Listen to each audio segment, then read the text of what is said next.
Hello,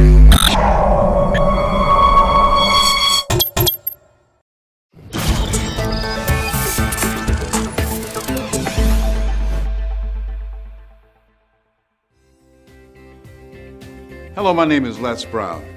Today I want to talk to you about your goals and your dreams. I want you to think about something that's important to you. Maybe it's a personal goal. I know in my own personal experience, my goal was to be able to buy my mother a home. I'm adopted. And so I wanted to be able to do something special for my adopted mother. She was a domestic worker for wealthy families on Miami Beach, and she cooked for these families. And we ate the food left over from the families that she cooked for. And she kept the children. And we wore the hand-me-down clothes of the children that she kept. And you could imagine as a kid, I used to say, Mama, on the way home on the bus from Miami Beach back to Liberty City and Overtown, I said, when I become a man, I'm going to be able to buy clothes for us and buy groceries for us. But not only that, I'm going to buy you a big, beautiful home, just like the homes that you clean every day. And she said, Leslie, you don't have to do that. I said, I know, but I'm going to.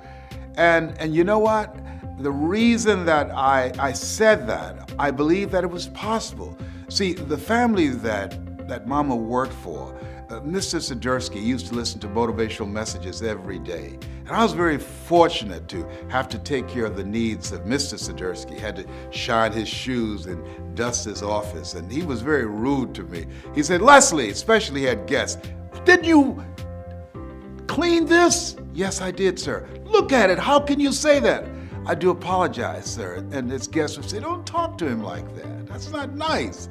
But the truth of the matter is, I didn't clean the office as good as I could have, okay? And the reason I did not is because I wanted him to call me into the office so I can spend time doing it over again as I listened to the motivational messages that he listened to every day by Earl Nightingale. I can remember as if it were yesterday. We become what we think about. All of us are self-made, but only the successful will admit it. I can hear the voice of Dr. Norman Vincent Peale, who wrote The Power of Positive Thinking. Don't allow your negative thoughts to hold you back. You are greater than your circumstances. I can remember when he was listening to Zig Ziglar. If you give enough people what they want, they will give you what you want. I can remember as he was listening to Jim Rohn, when the end comes for you, let it find you conquering a new mountain, not sliding down an old one. And unbeknownst to me, those messages, they're programming my mind. And it helped me to begin to develop a mindset of possibility. I want you to think about your goals and dreams of what you want to achieve on a personal level. Mine was to buy my mother a home, to take care of her. What is your goal? What's your dream? What is something that you want to do with your life? And I can say to you, based upon my own experience, I don't even know you, that it's possible. That you have the ability to do more than you can ever begin to imagine. And your mindset is crucial as you look at your goals and your dreams and having a spirit of optimism. I had a friend who went to New York City to apply for a job, and she came back and I said, hey, how did things go? She said, I didn't get the job. I said, what happened? She said, they turned me down, but I didn't think I was going to get it anyhow. And I thought after I left her presence, well, why did she go in the first place? You know, she went there with a mindset that she was not going to get the job. I believe that we have an energy and a spirit about us that people telegraph that. But I believe that had she gone there, there's no guarantee that, hey, with a sense of expectation, I'm going to get this job. I think her preparation, her attitude, and her behavior and her energy would have been totally different.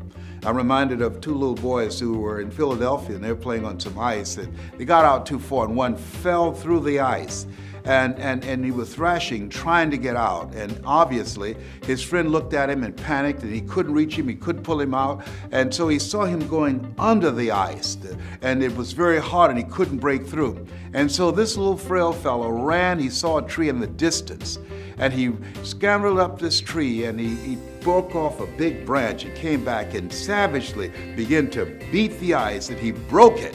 And miraculously, he saved his friend. And when the paramedics came, people were looking at him. He had a blanket around him. This little puny dude, around 12 years old.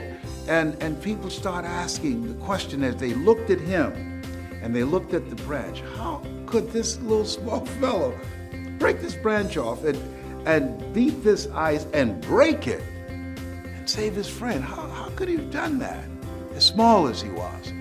And as they were scratching their heads, a gentleman who was there said, I can tell you how he did it. And everybody said, how? And he said, there was no one here to tell him that he couldn't do it.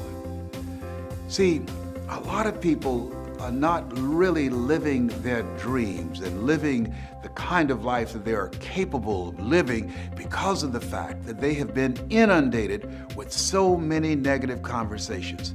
Have you ever had a goal and dream of something you wanted to achieve and you shared it with people that you love and thought they would be excited for you, and they said to you, you can't do that? You know, MIT did a study, and the study indicated if I tell you, you can't do that, somebody else has to come along and say, you can do it. You can do it. Don't listen to him, Ruby. You can do it. John, don't listen to Les. You can do it. They have to say that 17 times before they can neutralize that one time. That's why my favorite book says faith comes by hearing and hearing and hearing. And so by listening to those motivational messages, every day when my mother went to do domestic work on Miami Beach, it began to give me a sense of optimism, of the possibilities of the kind of life that I can live. And I'm saying to you, as you listen on a regular basis, as you begin to program your mind deliberately, the reason that most people don't achieve their goals is because they are thinking like everybody else. 16 revolutionary words. Be ye not conformed to this world. Be ye transformed by the renewing of your mind. That's an ongoing process. What are your goals? What are your dreams? Earl Nightingale was right. You don't get in life what you want. You get in life what you are. And so you want to take the time every day to listen to things that can help to program your mind positively, because at the end of the day, if you don't program your mind, it's going to be programmed. Trust me, it's going to be bombarded with all kind of head trash, commercials. I was at a service station pumping gas and a commercial came up. I mean, you get on the elevator and commercials are there. You look at billboards, their messages is coming in, over 5,000, 10,000 messages on a regular basis. And so as you look at your goals and dreams, it's very important that you are intentional about controlling what goes on in your mind, because everything gets in through the eyes and through the ears. So, what do you want?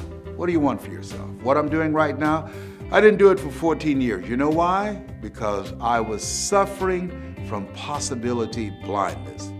Have you thought about doing something and you looked at what you wanted to do and your heart said, I could do that. And then your mind asked, how? And then you start thinking, well, I can't do that. I don't have a college education. I can't do that. I don't have an MBA or a PhD. I can't do that. I've never worked for a major corporation. Why would corporations reach over people with PhDs and MBAs and years of experience and pay me to come in to do something I've never done? I thought about doing this for years, and I talked myself out of it. There's an African proverb that says, if there's no enemy within, the enemy outside can do us no harm. Shakespeare says, therefore, dear Brutus, it's not in our stars, but in ourselves that we are underlings. And so as you look at yourself and look at your goals and look at your dreams, I'm saying to you that it's possible. Because if anybody at any point in time had a goal, had a dream of what they wanted to achieve, and they made it happen, then it's possible that you can do it too.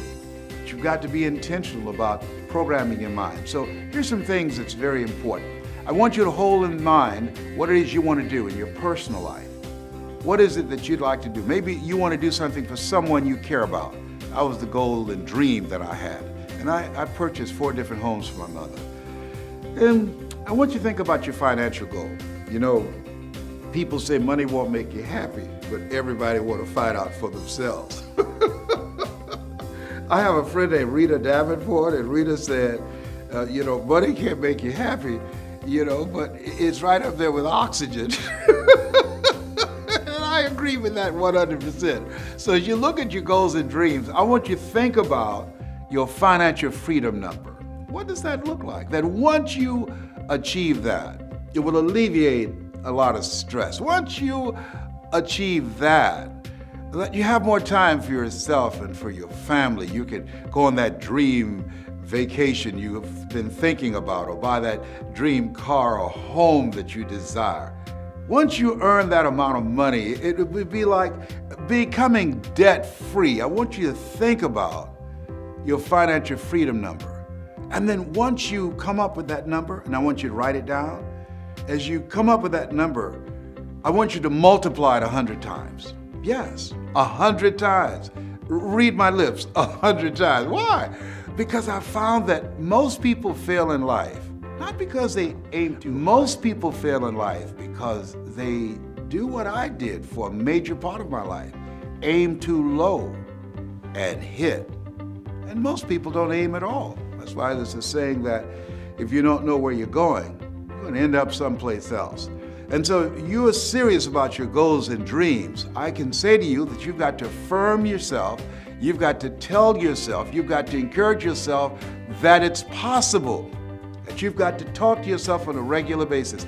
I'd never forget, I had to speak in the Georgia Dome for a friend of mine, Dexter Yeager. And Dexter Yeager is a multi-millionaire. He makes over $1 million every 17 hours in this organization that I spoke for. And he invited me to be his guest speaker, the headliner, before 80,000 people in the Georgia Dome. I panic. And the first thing happens when I become afraid, I have to go to the bathroom. So I went to this bathroom and they came knocking on the door. Les, the band is stalling. You need to come out. And I said, okay. And I was talking to myself saying, I can do this. My mind went blank because I became overwhelmed when I peeped out front and saw 80,000 people in this stadium. It was the largest gathering I'd ever seen like this. I've seen it for sporting events, but for a speaking event, I'd never been in that kind of environment before. The most people I've ever spoken for up to that time was maybe about 500 or maybe 1,000, but 85,000. I went to the bathroom 7 times because 7 is my favorite number. I'm one of 7 kids. My social security number is 267.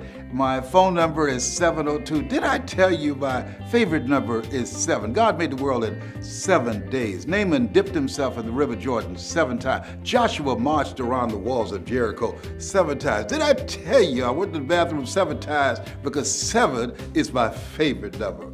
Well, finally, they got Mike Williams, my mentor, and he came and he knocked on the door of this portable restroom. He said, Brownie. And I said, yes. He said, come out. I said, Mike, I'm scared. I can't think. He said, are you afraid? Admit it. I said, yes, I am. I'm nervous. I just can't do it, Mike. I'm scared. He said, Brownie? I said, yes. He said, are you listening to me? I said, yes. He said, they came to see you. You didn't come to see them. You got this, Brownie. You can do this. Wow. Let me tell you what he did. One of the things I do is train speakers how to change lives. What he did was he distracted me. I was caught up in how big the crowd was. I was caught up with saying, what can I say to them? I was breathing hard. I was feeling overwhelmed being in that setting. And when he spoke, I knew that he believed in me. When he spoke, it's like he saw me on stage speaking and he convinced me that I could do it. See, sometimes it's very important for you to hear this. Sometimes you have to believe in somebody's belief in you until your belief kicks in. And so when I looked at myself and I looked at where I was, what I said to myself, Mike believes in me. He believes that I can do this.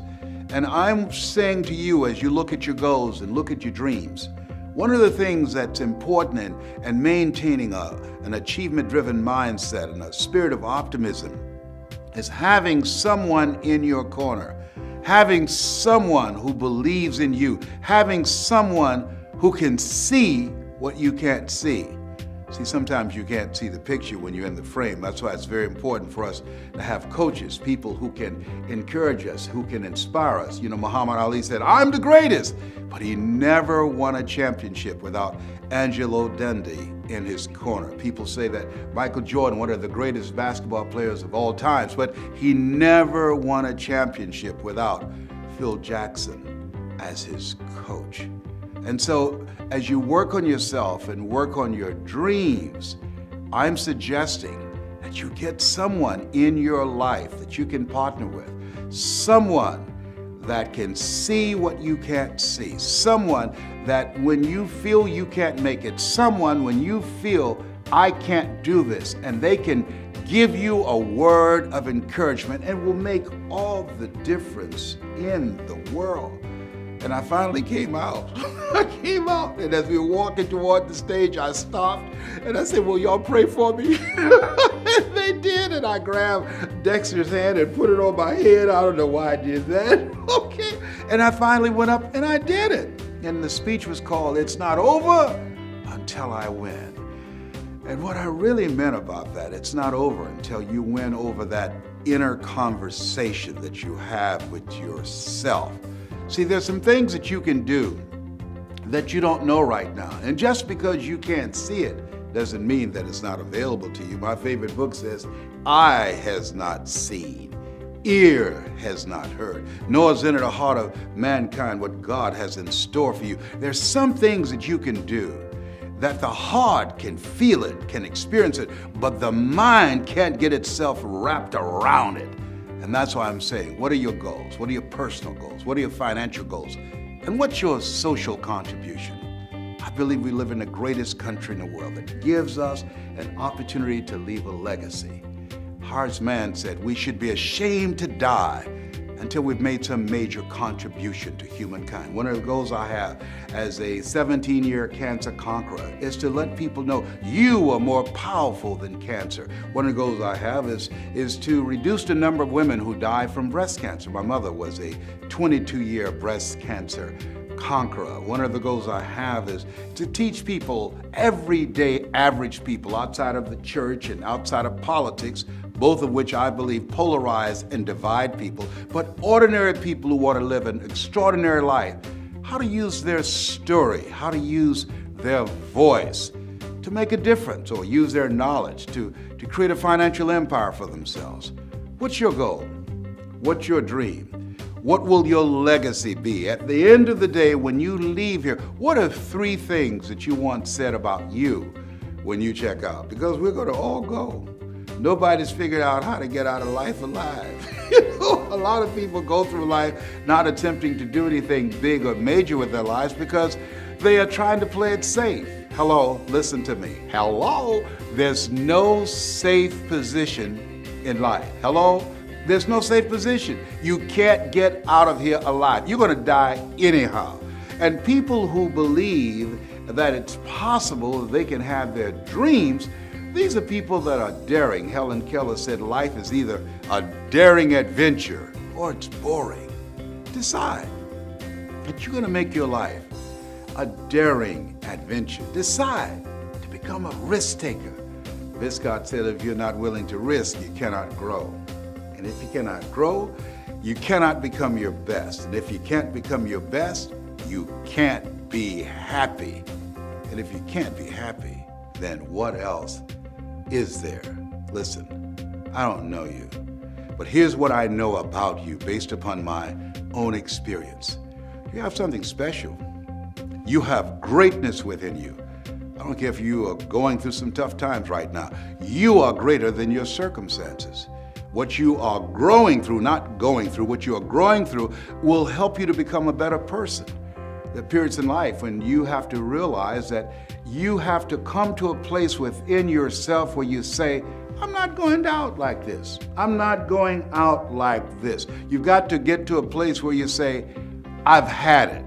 I was working on a job and they didn't like me and I didn't like them. They paid me just enough to keep me from quitting, and I worked just hard enough to keep from getting fired. Okay? It was a contract of mediocrity. And I got to the point, and this is when people change their lives.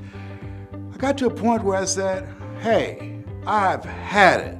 I'm out of here. Where are you going? I don't know, but I'm out of here. You're about to make me lose my mind. Up in here. Up in here. You're about to make me act a fool. Up in here. Up in here. Come on.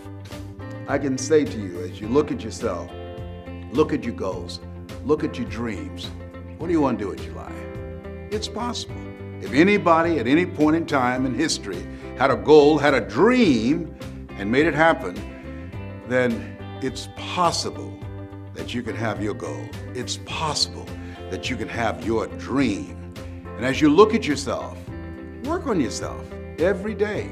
Well, Les, what about those negative thoughts? You can't kill them. They're like little weeds. They keep on coming back. You can't kill weeds. They grow through the cracks of sidewalks. And so you can overpower those negative voices by listening to motivational programs, by tuning in on a regular basis to hear my voice, by reading 10 to 15 pages of something positive every day, by going to seminars and workshops and mesmerizing yourself with material that can help you to begin to get a different vision of yourself, to change your whole approach of how you see life. And it will help you to get to that next level. It'll help you to get unstuck. And how does that happen, Les? It's a process. I wish I could just tell you, all you have to do is just think positive and be enthusiastic and everything is going to work out all right. No. You can have a positive mental attitude and life will put some knots on your head. You know, Forrest Gump said, life is like a box of chocolates. You never know what you're going to get. When you have goals and dreams, think it not strange that you'll face the fiery furnaces of this world. You will, not you might, you will have tribulations. But in the midst of it all, you've got to believe it's possible. It's possible. A friend of mine, he was facing a life-threatening disease, Dennis, and he felt it was possible, even though his body was racked with pain, even though he was diagnosed with cancer at 18, even though the doctors called his family in and said he's not going to make it. He held on because he believed it was possible, and he was not just a statistic. It was possible that if he had the faith, if he had the drive, if he had the determination, he could come through this. He said to himself, this too shall pass. And so, it's possible. You can live your dreams, and you have to work at that. It's a moment-to-moment effort that you have to work to train your mind to serve you. You know, the Temptations had a song years ago, Just by Imagination, running away with me. In the absence of information, our imagination will run away with us, tell us that we can't do things. We begin to panic and we make decisions based upon our fears as opposed to our faith. You know, Zig Ziglar said that fear is false evidence appearing real. Faith is finding answers in the heart. Where your heart is, there your treasure is also. What do you love? What turns you on? What do you really want in your life, for your life? How do you want to show up in the world? How do you want to use this gift called life? It's been said that life is God's gift to us, and how we live our lives is our gift to God. Whatever your goals are, your personal goal, your financial goal, or this social contribution, your legacy, your mark, what you think about it. And here's what I know, that it's possible. Here's what I know, if you think about it, what you think about, you bring about. If you're willing to put in the work, it's possible. If you continue to encourage yourself, continue to fall forward. I've got a saying, when life knocks you down, try and land on your back, because if you can look up, you can get up. You have something special. You have greatness within you. Your dream is possible. That's my story, and I'm sticking to it.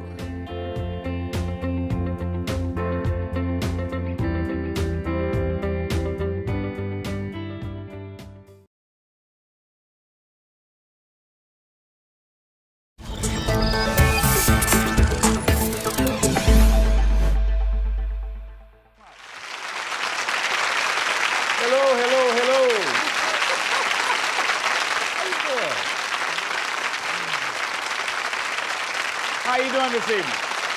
Thank you very much. How are you feeling this evening? Great. Whenever somebody asks me how I'm doing, I always say better than good and better than most. And that's what I like for you to say. How are you doing? Better than good, better than most. Shake somebody's hand on your right and left and say, you're doing better than good. You're doing better than good. All right. You know, I like to say that because I believe that we are. We have a lot of things going for us that many of us don't realize, and many of us really never use all the things that we have going for us and ever act on the things that we'd like to act on. And consequently, most of us go through life sleepwalking, never really discovering our true potential, never enjoying life to its full extent. And so, therefore, I think that there are some things that we need to begin to do to take charge of our destiny. How many of you like to take charge of your destiny? Raise your hand, please. Very good. All right. So we're going to do that. And you know, one of the things that really stimulated this, I was with a friend of mine. We were riding back after I'd spoken to her company, and they had a major downsizing. Now they call it right-sizing, when companies reduce the workforce for economic reasons. Well, at any rate, when we were on the plane and she said, you know, I'm no longer going to be with the company. And I said, no. I said, why? She said, well, my division has been eliminated. I said, well, you do have another plan, don't you? And she said, no. I said, but didn't they have something of this nature about a year ago? She said, yes. I said, but did you start thinking that maybe perhaps you need to prepare to do that which you really wanted to do? Because this person that I've known for a long time always wanted to be involved in fashion design. So I said, haven't you been doing something on your fashion designing career? She said, no. I said, but what have you been doing? She says, hoping that nothing happened to me. I said, but hoping is not a process. It's not a method. You know, a lot of people go through life like that. Now, that wasn't really what she wanted to do. But I do a training seminar, and one of the things we ask, what would you do if the unthinkable happens to you? What would you do? If you had an accident, or you lost your job, or you were laid off, or you became ill, how would you provide for yourself if the unthinkable happens to you? And it doesn't always happen to the other person. It can happen to me, it can happen to you. But most of us go through life thinking that, well, just maybe it won't happen to me. That we'll just read about somebody else that it will happen to us. Talking to a friend of mine by the name of Maria, who is wheelchair bound, and she said that she had an experience in her life that taught her that she's not immune from life, because she was diagnosed as having muscular dystrophy at age 15, and she figured that was tragic enough. But 2 years ago, because of a malfunctioning wheelchair, she fell out of a van, struck her head, and suffered a closed head injury. Had blood on the brain, and they said that she perhaps might go blind, or she have loss of memory or concentration. And I said, how did you handle that? She said, Les, it was the best thing that could have happened to me. I said, why? She said, because on that day, I woke up and I realized that life is about today. Living today. That whatever I want to do, I do it right now. She said, I enjoy getting up in the morning, looking out of the window, just looking at the grass. She said, because I could have lost my vision. She said, I'm appreciative of just the little things. Shake somebody's hand on your right and left and say, be thankful for the little things. Isn't that important? That we've got to begin to learn how to become thankful for the little things and live in life right now. So I want you to think about your ideas. All of us have ideas and things that we have not acted on. I want you to just think about them right now. E.L. Simpson said that an idea should be like a pen. You know, that a pen that you sit on and you jump up right away to do something with it. So I don't want you to just think about it. I want, when you leave here, I want you to jump and do something with it, all right? Now, so think about this idea. What does it take to be in charge of your destiny? Well, you got to begin to develop some skills, and you got to ask yourself a question. What do you have going for you? What is it that you have going for you right now that's a real plus for you? What is it that you have going against you? What kind of training do you require? What is it that you need to learn? See, you make money only one of three ways in an economy of this nature. You have to have a skill, like I've developed the skill to become a speaker, or have some specialized knowledge, or have a particular product or service that you can provide for the public. John H. Johnson of Ebony Magazine said something very important. He says, there is no defense against an excellence that meets a pressing public need. So any idea that you have, it must fulfill a need for somebody. Once you think about it. Now here's the next step. Don't worry about the fact that you don't have all the things you need in order to make it happen. Decide that you're going to do something about it. Become an active force in your life. See, you've got some talents and abilities right now you have that if you don't challenge yourself to use those talents and abilities, you'll never ever discover the full effect that they can have on achieving all the things that you want to achieve. Most people go through life never using the power they have. You have enormous power to begin to create all the things that you want in your life experience that most people go through life never using. I travel a lot speaking around the country, and I was out of Detroit for around 2 months. I came back to the airport, went in the parking lot, put my key in the ignition, turned the key. Can anybody tell me what happened? Now, can you tell me why the car did not get started? The battery was dead. Why was it dead? I had not been using it. Repeat after me, please. If you don't use it, you lose it. See, ladies and gentlemen, if you don't use your talents, if you don't use this power, this force that you have within you, you're going to lose it. If you have the ability to write, and if you don't write, you're going to lose the ability to write as well as you do right now. If you have the ability to play an instrument, the world's greatest pianist said that if I miss a week of practice, I know it. And if I miss 2 weeks, the critics know it. And if I miss 3 weeks, my audience knows it. If you have the ability to draw well, and if you don't use that talent eventually, you're going to lose it. If I don't speak often, and at one point in my life, I missed speaking for around 6 months. And when I came up before an audience, I was rusty. I could not get my thoughts together. I could not have the power, the kind of confidence that I needed in order to make it happen. So whatever you want to do, whatever idea that you have, the longer that you're sitting on that idea, you are either creating or you are disintegrating. If you're not using it, your skills are diminishing every day. And there goes a second. There goes another second. And life is happening right now. But Les, what do you mean? Get your butt out of the way. So many people have gone to their graves, never discovered their true potentials because they allowed their butts to stop them. Like, but I don't know what to do. No, that's not really true. I was on a television program the other day. A lady called in and she said, there's something I'd like to ask you. And I said, what is it? She said, well, I have this thing I want to do, but I've been unemployed. I lost my job for 2 years. I haven't been able to find a job. I don't have the money and I don't have the contacts and I really don't know what to do. I said, excuse me. I said, the fact that you don't have the money or the contacts really is not the issue. I said, what's the real issue? She said, what do you mean? I said, what's stopping you from doing what you want to do? She said, well, I don't know. I said, but if you did know, what would your answer be? She said, well, I think maybe I'm afraid. I said, what are you afraid of? Maybe I might fail. See, a lot of people allow fear to stop them from living their dream.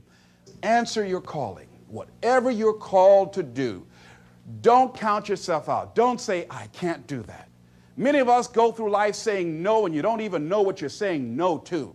You don't know what you cannot do if you're not willing to challenge yourself. Whatever it is that you don't know how to do right now, you can learn.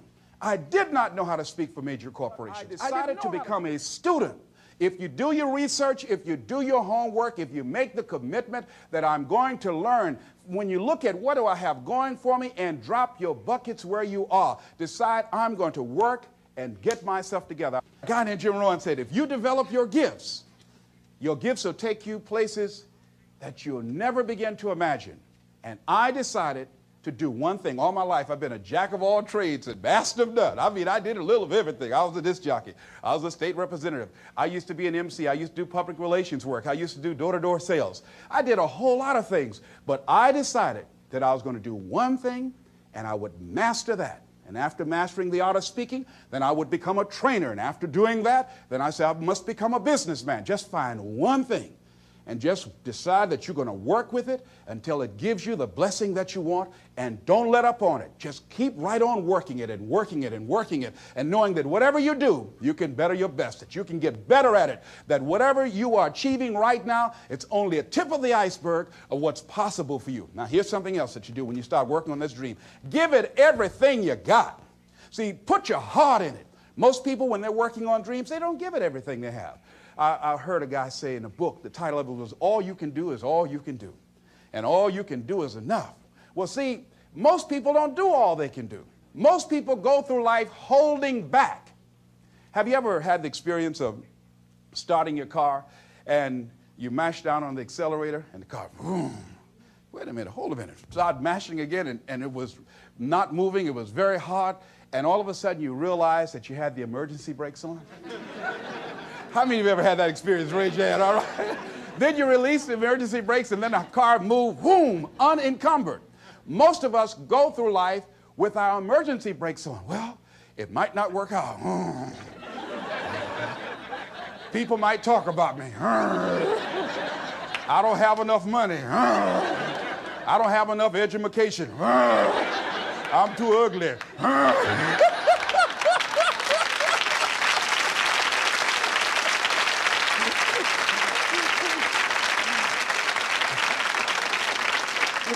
Shake somebody's hand on your right and left and say, what you have is enough. See, you know, there are two kinds of people in life. There are winners and whiners, you know. Most people go through life just whining. I didn't have enough money. I didn't have good credit. They didn't like me, you know. No, life is not about that. See, the major key to your taking charge of your destiny is you. I mean, if you have the credit of Ross Perot, that will help. All right? If you got somebody to co-sign for you, that will help. If you happen to be handsome, that will help, you know? If you have people who will support you, that will help. But all of those things are secondary. The major key to your taking charge of your destiny is you. It's you. And even though you might not have all the things going for you that you would like, you have the power within you as you begin to develop your consciousness, as you hold the vision of what it is that you want to do, as you decide to answer this small voice within you. Because as you respond to this voice that's telling you you ought to do this, the way will come, ideas will come to you. You will begin to attract things you need and things that you don't even know that you need right now. You will develop the skills in the process as you look at yourself, finding out what is it you need to do, what kind of adjustments you need to make, what new strategies that you need to begin to implement to make it happen. But if you don't put yourself out here, if you don't become actively involved in life, if you hold back on yourself and continue to procrastinate, when I saw a speaker who I said, I know if this guy can do this, I know I could do that. That was years after I had made the decision to do it. I was holding back on myself. I kept building up all kind of reasons and excuses to justify why I wasn't acting on my dream. Most people go through life as volunteer victims. They go through life volunteering to be victims, giving excuses on why they're not pursuing their greatness, giving excuses on why they're not doing the things that they want to do, putting it off again and again and again, wasting valuable time. Life is very valuable, ladies and gentlemen. Time is very valuable. And it's very fragile. You've got to decide to do what you can right now and don't delay. Living your life like a sense of urgency. Repeat this, please, and tell somebody on your right and left. Live your life now. Be happy now. This is not a dress rehearsal. Do that, please.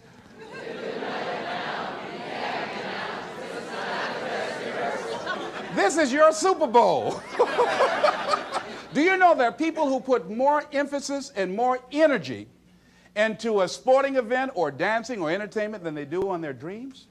They have more interest in who won a particular game than where they are in relationship to their goals and their ambitions and developing themselves. So you want to begin to get your priorities in order. Ask yourself the question, the people in my life right now, are they contributing to my growth and development? Are they making me a better person? What I'm doing right now, is it nourishing me? Does it empower me? Is it giving me what I need out of my life right now? Is it challenging to me? Is it making me stretch mentally and emotionally and spiritually? Is it getting the best out of me? See, this is the only life you've got. So you don't want to squander it doing something you don't want to do, feeling you can't do any better. You can do better. You should do better. You deserve to do better. You're entitled to that. That is your right to do better. So resolve that within yourself. Make it something in your life that you just won't compromise on. See, it is important to me that I be able to provide for my mother. That is not optional, to be able to provide for my children. There's a standard of living that I'm going to enjoy. It is not optional. It's not something that I would like to see happen. It's not something that it'll be okay. It's something that I value. And as you begin to look at your life, draw the line and say, hey, what is it that I need that can give me a sense of fulfillment? What is it that I need right now that I would enjoy, that will give my life some music and some power? Decide that, because you deserve that. But if you don't decide that and decide to make that happen, it will never happen for you. It will never happen for you. I did a training years ago, and after this particular seminar, I'll never forget a lady who was 85 years old. She stood up and we asked a question, anybody has anything brave to share? And she said yes. She said, this was a very enriching seminar for me. It really opened my eyes. She said, I'm 85 years old. She said, all my life, she said, I sacrificed my dreams for everybody else, for my family, for my husband, for my children. She said, I've really never done anything for me of value, of the things that I really find important. She said, I say to you young people, you won't be in my situation right now if you decide to live your life now. She said, if I had my life to live over, I would do things differently. She said, but I don't have it to live over. And when I go home, I got news for my husband.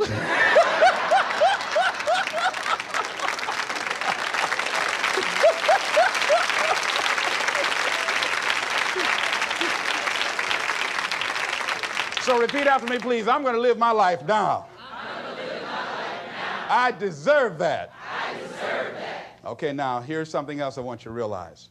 Things are going to happen. You've just got to handle it. My goddaughter, Nika Williams, who lives in Columbus, Ohio, just this past week, 3 children in her neighborhood that she went to school with were sitting in a car talking. An intoxicated driver lost control of his vehicle and ran into that car and killed those 3 kids. The children that they went to school with experienced pain and grief and shock, but they became actively involved in putting together the funeral services. And I talked with her. And I said, how you doing, Anika? She said, I miss them. She said, but there's something that I realized, that many of the relationships we have in life, we take casually. That we don't say all the things that we really should say and do all the things with people that mean something to us that we really should do. And she said, I'm going to miss them, but it's really alerted me about how unpredictable life is. And so now she's going to become a very sharing person, more so than ever before, and all of the other young people that were involved. But they were handling it. And as you begin to look at your life, decide to handle things. When you decide that you want to begin to take control of your destiny, there are going to be some sacrifices that you're going to have to make. There will be things that you're going to have to decide, I got to give this up. I've got to let this go. Many times you will have problems in your personal relationships. When I decided to become a motivational speaker, I was gone sometimes for weeks when I left home. I'll never forget, I did a big major rally for a guy by the name of Dexter Yeager, a big Amway rally called Free Enterprise Day. And after speaking, people were chanting, "We want the motivator, we want the motivator." Boy, I was excited. So I ran back to the phone after I came off stage and I called the young lady that I was dating then. I said, "Look," I said, "I wiped them out. They love me." They were saying, "We want the motivator." Listen, they're saying, "We want the motivator, we want the motivator." So she said, "Les, I need to tell you something." I said, "What?" And I heard a voice in the background said, "Hurry up and tell him." I said, "Who's that?" She said, "Les, you've been gone so long." I said, yes, I've been working on a dream, and I'm sorry, the relationship is over." "What? You gotta be kidding me." I said, "Hang up." I said, "Wait," and I said, "Mr. Motivator, come on." I said, "Hold a minute, wait." I said, "Mr. Motivator, come now." I said, okay. I went outside, I looked at the people, I said, "You got to have a dream that's real big."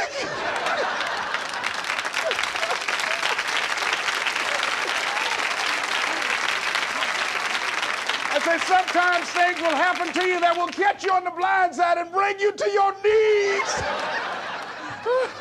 I went back to the hotel, but they had to pull me off stage. I was out there saying, "You got to have a larger vision. You got to be hungry." They pulled me off. I said, "And you got to stay motivated." They said, "Come on, motivator." They were turning the lights off. The janitors wanted to go home. I wanted to keep on for me. So they took me to the hotel. They gave me my check. And I was walking in the room trying to find the Gideon Bible. And Lonely was sitting on the bed saying, "How's your positive attitude? How's your larger vision now?" I'm telling you, when this happens, think it not strange. You're going to cry. People are going to get mad with you. People are going to start working against you. Your mate is going to get upset with you. "Where you going?" "I'm working on a dream." "Uh-huh." "I got your dream. You ain't going to know it." People are going to start going crazy on you. Becoming jealous and envious, that's a part of the program. Understand that. See, that's why a lot of people say, "No, that's all right. I pass on the dream. That's all right." I just keep on biting my nails, hope nothing don't happen. But it's an experience that opposition, those obstacles that you will encounter, that's how you grow. That's how you become stronger.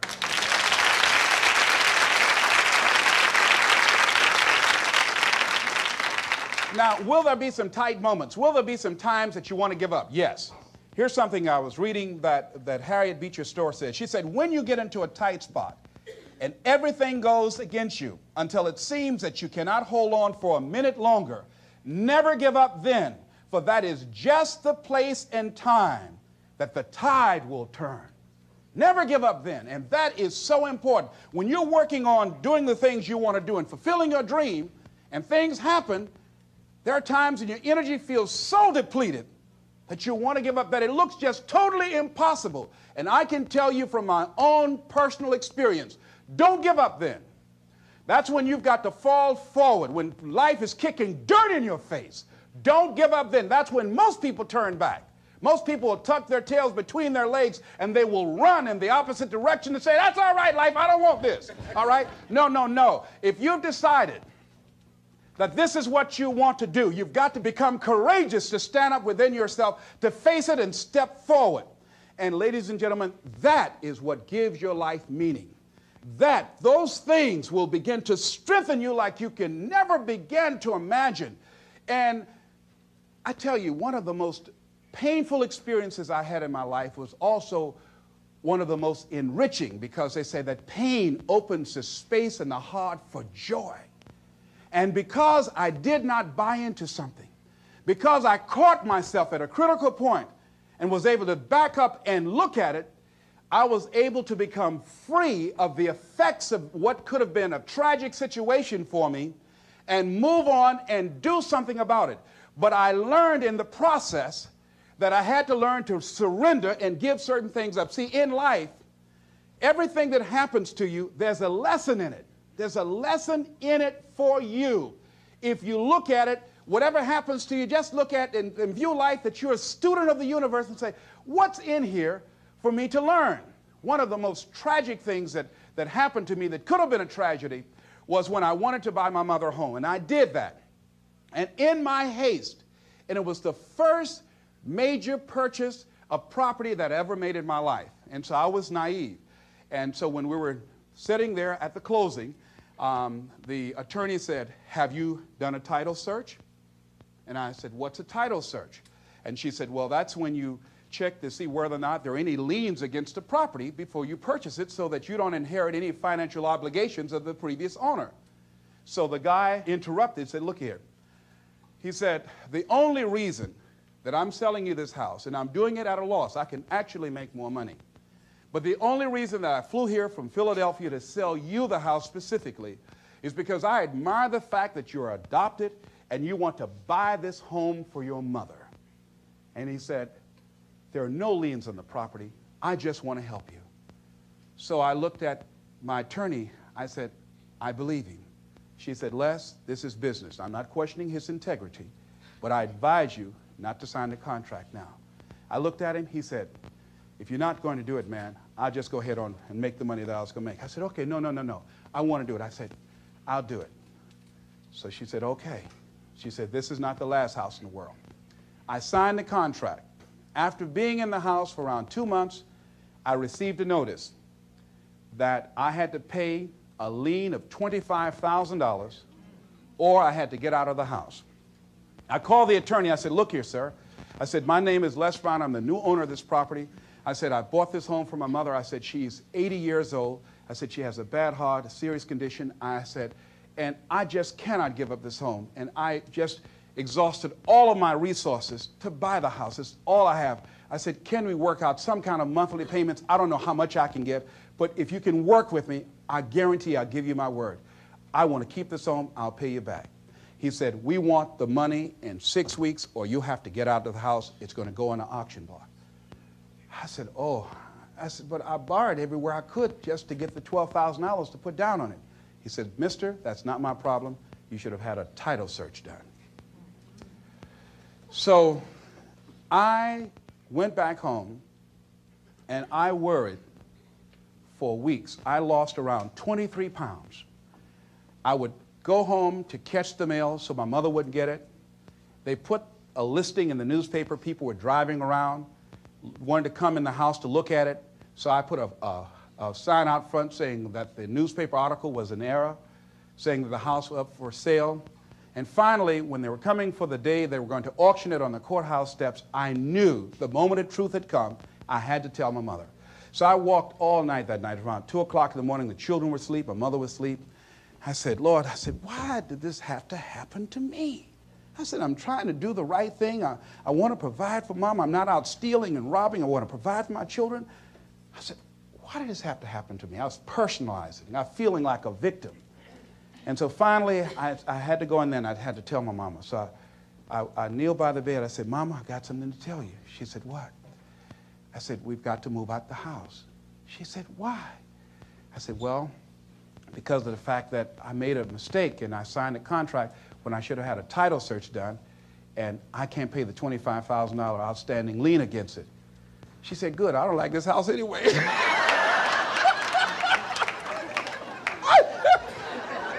I said, but you told me you did. She said, I just said that for you because you like me so much. She said, it's 2-story, baby, and the arthritis, I can't climb the steps. But you told me you could, Mama. Oh, I just did that for you. I walked up the steps and I was in the room saying, that fool crazy with this house. I said, oh, Mama.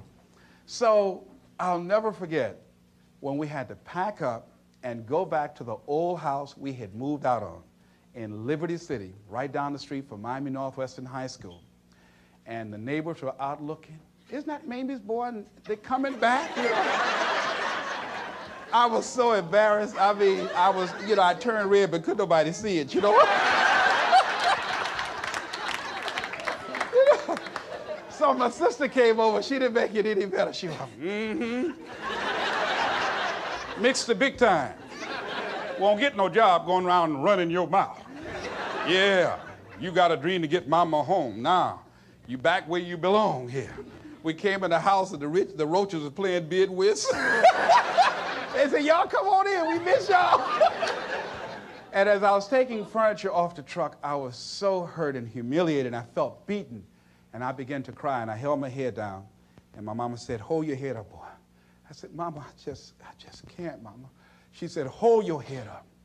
You have nothing to be ashamed of. You did the best you could. Hold your head up. So I said, yes, ma'am, Mama. So I was carrying the furniture in. And I had to give a lecture that week on forgiveness. And I can't talk about anything unless I'm doing it myself. And I had to forgive and forget. Let it go so that I could grow. It took me time to work through that, but I did, and I was able to give the lecture. And to this day, I can't even remember the guy's name. But because I let it go, and I began to focus my energy in the now, later I got a bigger and better home for my mama.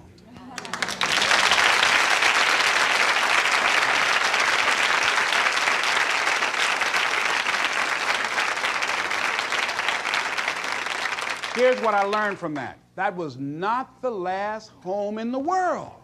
There were other homes. If I had just been willing to just let it go, he who cares less wins. And the guy called and said, you got to get out of there. If this is what happened, I could have, through worry and stress, I could have had a heart attack over a house that my mama didn't even like. Do you follow what I'm saying? So I now realize, hey, it's only things. Okay, they are replaceable. I lost everything except my spirit, and except the love of my mother and her respect and the respect of my children. Sure, people talked about me. Did they laugh? Yes. Did I feel humiliated? For a while, yes, I did. Embarrassed? Yes. And that's a part of it, but I didn't stay there. See, sometimes you can wallow in it, don't want to get somebody pull you out feeling good. Oh, I want to go back again. No, don't wallow in self-pity. And there are people who will help you. You call them up and they'll give you a pity party, all right? No.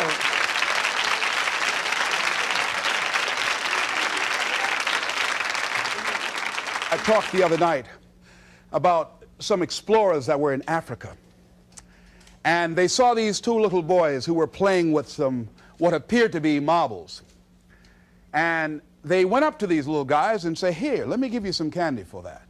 Little fellas ate the candy and liked that. Said, can we have some more? I said, yes. But would you give me what you were playing with? And they said, yes. And they gave these shiny little rocks, so to speak, to the explorers.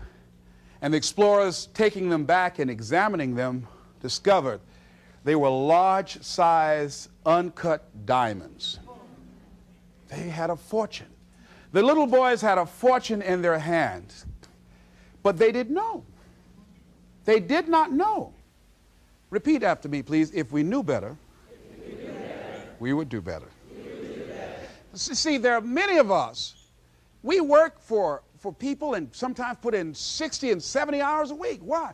Because we have the ability, the talents, and the skills to contribute to the long-term growth and development and profitability of the company. Do we do that for ourselves? Oh, no. Why? Well, we say, well, I've got security.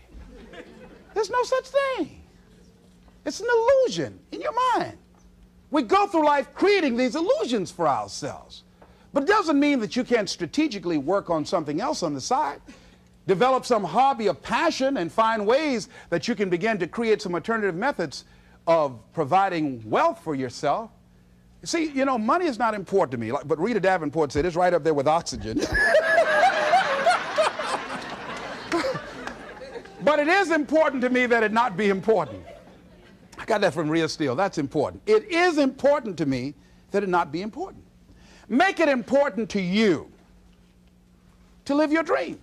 See, how many of you fly airplanes? You've been in an airplane? Raise your hand right. How many of you ever lost your luggage? Raise your hand, please. Raise your hand. All right, very good. Now, how many of you, if you knew your chances of getting to your next destination were as good as your luggage, would you still get on an airplane? No hands went up. You know why? You know why you could get on the airplane where your luggage is supposed to go and you show up and your luggage does not show up? Because the airline has made human cargo getting to the destination important, more important than the luggage. Aren't you glad? She said, yeah, I ain't gonna fuss no more. So as you begin to look at life, as you begin to look at the things you want to do, decide that you're going to become the active force in your life. Decide that you're not going to go through life feeling like a victim. Decide that when things become challenging, and they are, that you're not going to personalize it, that you're going to look at it and you do whatever you must do in order to work things out and learn from it. Learn from it. That's the key. I like what Charles Udall said. He says, in life, you will always be faced with a series of God-ordained opportunities, brilliantly disguised as problems and challenges. If you've lost your job, don't say that I've been laid off. Just say, I've been given an opportunity by the universe to find my life work.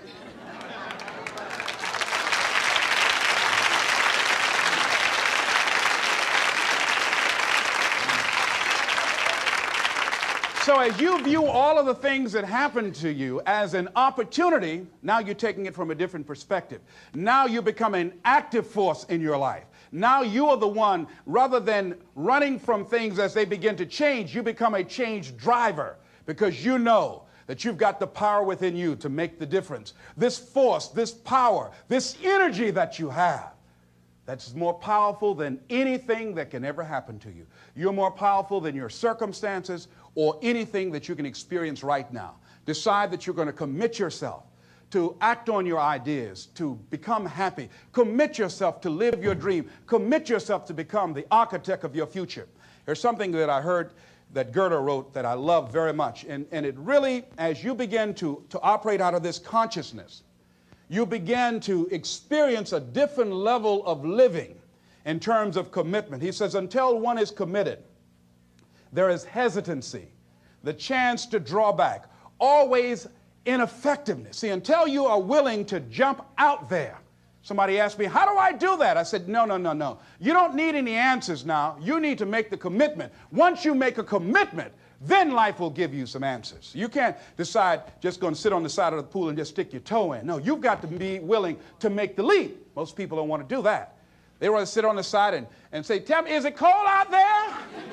Is it rough out there? Come on out and see. See, no, you want to decide to make that commitment because then that's when you become involved in the learning process. He said, concerning all acts of initiative and creation, there's one elementary truth, the ignorance of which kills countless ideas and splendid plans, that the moment one commits oneself, then providence moves too. All sorts of things occur to help one that would never have otherwise occurred. He said, whatever you can do or dream you can do, begin it. Boldness has genius, power, magic in it. Begin it now. I read a book by Dr. Johnny Coleman that says, it works if you work it. And as you begin to look at your life, decide that you're going to start working on that dream. You're going to work and nurture that idea. Now, there will be people that will criticize you. There will be people that won't see it for you. But I say to you, don't let them turn you around. Shake somebody's hand on your right and left and say, don't let nobody turn you around. Yeah. That's key. Because people will try and turn you around. Hello? People will try and turn you around. But when I heard Bob Mays out of Chicago sing that song, don't let nobody turn you around, that's real. Because that's why most people don't act on their dreams and ideas. That's why most people, when I'm talking with kids that are in institutions, and I said, what happened? Why did you give up working hard and making good grades? Well, they started teasing me. And they allowed that peer pressure to cause them to scale down their dreams and their ambitions. They started following the crowd. That's why many people don't do the things they want to do. A friend of mine, he wanted to become an actor all his life. He let someone convince him, you can't become an actor. You go out to Hollywood, they'll swallow you up. It's too competitive. Thousands of unemployed people out there. But then another friend of mine, Sheila Hall, And she decided at age 42, I'm going to live my dream. Her son graduated from high school. She decided to make the plunge, to go to Hollywood. Quiet person, never had any experience in the area. And because she decided to make the commitment, she is now working on a one-woman show. And she's been getting support from everywhere because she was willing to make the commitment.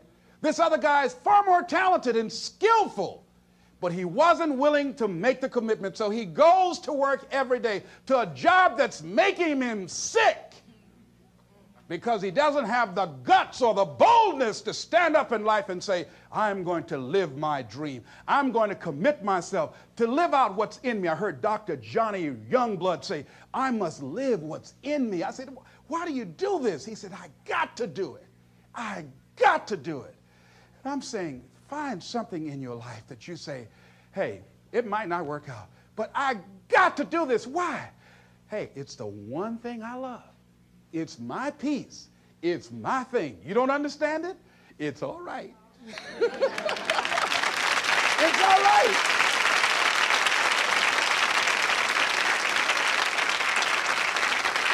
You don't need anybody to understand it. You don't need anybody to approve you. You don't need anybody to say, go ahead on and do it. If you get that, that's fantastic. If you get that encouragement, that's great.